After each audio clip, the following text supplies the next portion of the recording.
బ్రతికుండగానే ముక్తి పొందిందండి తల్లి దేవహూతి. ఇది తెలుసుకోవాల్సింది. జీవన్ముక్తురాలైపోయింది. బ్రహ్మణ్యవస్థితమతి భగవత్యాత్మ సంశ్రయే. చక్కటి మాట అన్నది ఇక్కడ. భగవతి ఆత్మ సంశ్రయే, సర్వజీవులకు అధిష్టానమైనటువంటి భగవానుడైన బ్రహ్మమునందు అవస్థితమతి, స్థిరమైన బుద్ధి నిలిపి అన్నాడు.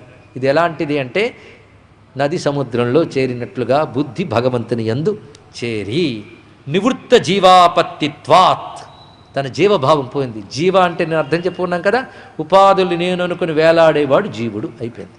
జీవాపత్తిత్వం నుంచి బయటపడి దుఃఖం క్షీణించి పరమానందాన్ని అనుభవించింది.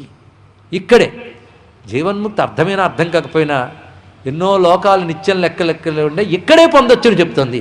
ఇక్కడే భగవదానందం పొందవచ్చని చెప్తున్నది హిందూ సంస్కృతి మాత్రమే. తెలుసుకోండి. ఈహైవ ఎంత బాగుందండి. నిత్యారూఢ సమాధిత్వాత్, పదాలు అంత గొప్పగా. నిత్య ఆరూఢ, ఆరురోహ ఆరూఢ అని రెండు స్థితులు ఉంటాయి. ఆరురోహం అంటే పర్వతాన్ని ఎక్కుతున్న స్థితి, ఆరూఢం అంటే ఎక్కి స్థిరపడ్డ స్థితి అన్నాడు ఇక్కడ. కనుక సాధన ఆరురోహ, సిద్ధి ఆరూఢ అన్నాడు ఇక్కడ. ఆరూఢ అనే పదం ఎక్కడొచ్చినా తెలుసుకోవాల్సింది. కనుక నిత్యారూఢ సమాధిత్వాత్, ఆవిడ ఎలా స్థిరపడిందంటే మరికెందుకు జారలేదు. నిత్య ఆరూఢ సమాధిత్వాత్, అది సమాధి. సమాధిత్వాత్ పరావృత్త గుణభ్రమ, ఇంకా గుణభ్రమలు ఆవిడికి లేవు. సత్వరజస్తమో గుణాత్మైన ప్రకృత భ్రమలు లేవు. ఆ స్థితిలో ఉన్నటువంటి తల్లికి అప్పుడప్పుడు దేహాధ్యాస కలుగుతుందట. అంటే శరీరం ఉన్నంతసేపు దేహాధ్యాస కలగడం సహజం. ఇది ఎలాంటిదంటే ఇవాళ స్నానం చేయాలి, పళ్ళు తోముకోవాలి అంతే. కానీ ఇప్పుడు స్నానం చేయాలి కదని మురిసిపోయి దాంతో ధావనం చేస్తాను ఆనందంతో, దాంతో మనం తాదాత్మ్యంగా చేయం. అవునా లేదా? జరిగిపోతుంది అంతే. కానీ రేపు నేను పళ్ళు తోముకుంటాను కదా అని ఇప్పటి నుంచి మనం ఆ దృశ్యాన్ని ఊహించము. ఆ తోముకున్నప్పుడు కూడా తాదాత్మ్యంతో చేయం, పని చేసుకుపోతాం. అలాగే పరమాత్మ యందు మనస్సు నిలిపినటువంటి వాడు శారీరక క్రియలు అలా చేసుకు వెళ్తాడు, కానీ దాని లంపటుడు కాడు, కావున బంధింపబడ్డు. ఇది తెలుసుకోవాల్సింది ఇక్కడ. ఆ స్థితికి వెళ్ళిపోయింది. ఆ స్థితికి వెళ్ళినప్పుడు ఒక్కొక్కసారి ఏమవుతుంది అంటే ప్రపంచం పట్టదు కనుక ఒంటి మీద బట్టుందో లేదో కూడా తెలియదని, అలాంటి స్థితి. పైగా వీడికి బట్ట ఊడిపోయిందన్న విషయం వీడికి తెలియదు, కానీ చుట్టూ ఉన్నవాళ్ళు మాత్రం అతన్ని చూసి సిగ్గుపడతారు. తనకొకవేళ దేహస్పృహ వస్తే, ఆ క్షణం వస్తే వెంటనే తన బట్ట కట్టేసుకుంటాడు. అప్పుడు కూడా దేహాత్మ భ్రాంతి ఉండదు. తాను ఏ దేహంలో ఉన్నాడో తెలుస్తుంది. అలాగే దేహ ధర్మంగా ఆకలిస్తుంది, ఆత్మధర్మంగా కాదు. దేహధర్మంగా ఆకలేసినప్పుడు లభించిన పదార్థం తీసుకుంటాడు. దాని మీద ప్రీతి ఉండదు, దేహ నిలుపు కావాలని అసలు లేదు. దేహధర్మం చేసేస్తూ ఉంటుంది ఇక్కడ. ఇలా తిరుగుతుంటాడు. ఇప్పుడు వాడి గురించి కూడా వాడు పట్టించుకునే స్థితి. అప్పుడు అమ్మకి ఏం జరిగింది? ఆవిడికి అదే స్థితి ఏర్పడింది. ఆవిడికి ఏమీ పట్టలేదు. ఇక నిరంతరం అదే చింతనతో ఉంటూ బాహ్యమైన పట్టలేదు, ఎప్పుడు శుష్కించిపోయింది. అందుకే పెద్ద పెద్ద అటువంటి మహాయోగులు చూడడానికి దృఢంగాలే ఉండరు. ఒకవేళ ప్రారంధం దృఢంగా ఉంచే శరీరం వస్తే అదే ఉంటుంది. వాళ్ళకేముంది? వాడు దానికి బాగుందా బాగోలేదా పట్టించుకోరు. ఆ స్థితికి వెళ్ళిపోయిందండి ఆ తల్లి. అది అలాంటి వాళ్ళు ఒక్కరు దొరికినా అదృష్టమే.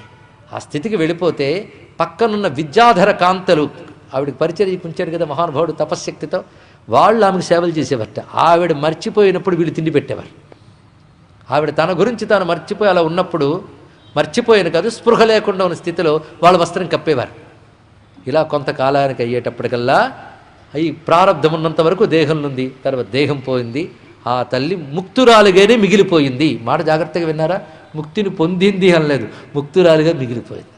ఇది జీవన్ముక్తుల గురించి చిన్న అర్థం చెప్పుకోవడం కోసం. దేవహూతి జీవన్ముక్తి పొందింది కనుకనే జీవన్ముక్తుల గురించి అంత చెప్పాల్సి వచ్చింది ఇక్కడ.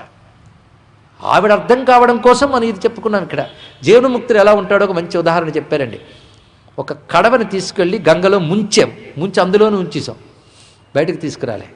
ఇప్పుడు కడవ ఉంచినప్పుడు కడవలో గంగ, కడవ బయట గంగ రెండున్నాయా?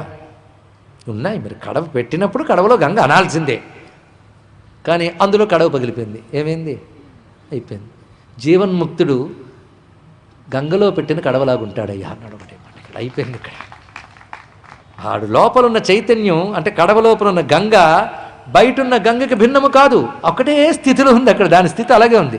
కడవ పగిలిపోయింది. పగిలిపోతే ఏమైంది?